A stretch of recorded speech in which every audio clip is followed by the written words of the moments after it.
சேர்த்த நெறி.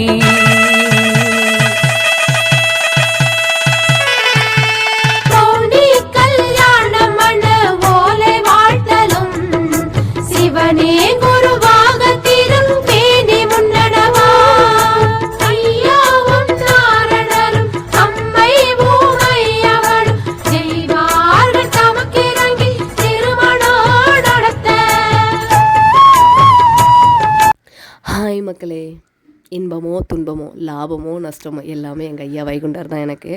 எங்களுக்கு என்னென்னா, நாங்கள் என்ன ஃபங்க்ஷன் வந்தாலும் சரி, ஒரு பர்த்டேவாக இருக்கட்டும், ஒரு பொங்கலாக இருக்கட்டும், தீபாவளியாக இருக்கட்டும், எல்லாமே நாங்கள் வந்து அம்பலபதியில் காலையிலே போய் ஐயா கும்பிட்டுட்டு வந்துடுவோம். அதே மாதிரி எங்கள் கல்யாண நாள் அன்றைக்கும் அதே மாதிரி தான் காலையிலே அம்பலபதிக்கு போய் ஐயா கும்பிட்டுட்டு வந்தோம்.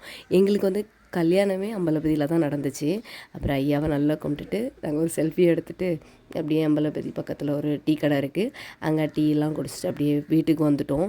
வீட்டுக்கு வந்து கிளம்பி 2வது கிளம்புனோம். எங்கே கிளம்பியிருக்கோம் அப்படின்னா, திருநெல்வேலிக்கு போகிறதுக்கு தான். திருநெல்வேலியில் ஒரு அம்மன் கோயில் இருக்குது. அது என்ன அப்படின்னா, நாங்கள் வந்து லவ் பண்ணுற டைமில் வந்து அந்த கோயிலுக்கு போவோம், ரெகுலராக போவோம். ஸோ வந்து ஒவ்வொரு ஆனிவர்சரிக்கும் அங்கே போகிறது தான் எங்களோட இது.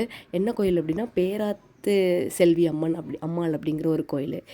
எல்லா வாட்டியுமே போன வாட்டியும் போனோம். போன வாட்டி லேட்டாக போனோம், வழி தெரியாமல் பைக்கில் போனதுனால. இந்த வாட்டி சீக்கிரமாக போயிட்டோம். பட் வந்து நடை சாத்திட்டாங்க. மனசுக்கு ரொம்ப கவலையாக இருந்துச்சு. என்ன பண்ணுறதுனே தெரில. கல்யாண நாள் மாட்டு அவ்வளோ தூரத்துலேருந்து திருநெல்வேலிக்கு வந்து, அது வந்து வண்ணாரப்பேட்டையில் இருக்குது. அவள் வந்து கஷ்டமாக இருந்துச்சு. அவ்வளோ தூரத்துலேருந்து வந்திருக்கோம், அம்மாவை பார்க்க முடியல, நடை சாத்திட்டேன்னு சொல்லிட்டு ஒரே கவலையாக இருந்துச்சு. நடை சாத்தின பிறகு என்ன ஆகிடுச்சு அப்படின்னா, அவங்க நடை சாத்தின பிறகு அன்னதானம் வச்சாங்க. நல்லா சாப்பிட்டோம், நானும் என் ஹஸ்பண்டும். அப்புறம் சாப்பிட்டுட்டு ரிட்டன் கிளம்பிட்டோம். ஏன்னா டைம் வந்து 5:30க்கு தான் நடை திறப்பாங்க. அது வரைக்கும் நம்மளால் வெயிட் பண்ண முடியாதுல்ல. ஸோ வந்து நாங்கள் கிளம்பிட்டோம். வர வழியில் ஜூஸ்லாம் குடிச்சிட்டு அப்படியே ரிட்டன் வந்துட்டோம். என் பையன் பயங்கர சேட்டை. அப்புறம் ஈவினிங் வந்து கொஞ்சம் ஃபோட்டோ ஷூட்லாம் முடிச்சுட்டு ஒரு பர்த்டே ஃபங்க்ஷன் போனோம், என் மாமி பேரனோட ஃபங்க்ஷன். அங்கே போய் ஒரு பையெல்லாம் கொடுத்தாங்க, அதெல்லாம் வாங்கிட்டு ரிட்டன் வந்து நாங்கள் வீட்டுக்கு வந்து வரதுக்கே டைம் ஆகிடுச்சு. ஒரு 11 நைட் 11 தான் கேக்லாம் கட் பண்ணோம். கேக்லாம் கட் பண்ணி நீட்டாக தான் கேக் கட் பண்ணதுனால ரொம்ப யாருமே வரல. வந்தவங்களுக்கெல்லாம் கேக் கட் பண்ணி கொடுத்தோம். என் பையன் பயங்கர சேட்டை. அந்த கேக்கை எப்படி தின்னலாம் அப்படிங்கிற ஒரு ப்ரீ பிளானில் அவன் கேக் வெட்டதுக்கு முன்னாடி எங்கேயா இருந்து எடுத்து பாதி நக்கி சாப்பிட்டுட்டு இருந்தான். அப்புறம் கேக்லாம் கட் பண்ணி அப்புறம் அன்றைக்கோட டே வந்து அந்த கோயிலில் நட திறக்கல. அதுதான் ரொம்ப கஷ்டமாச்சு. மற்றபடி நல்லா இருந்துச்சு.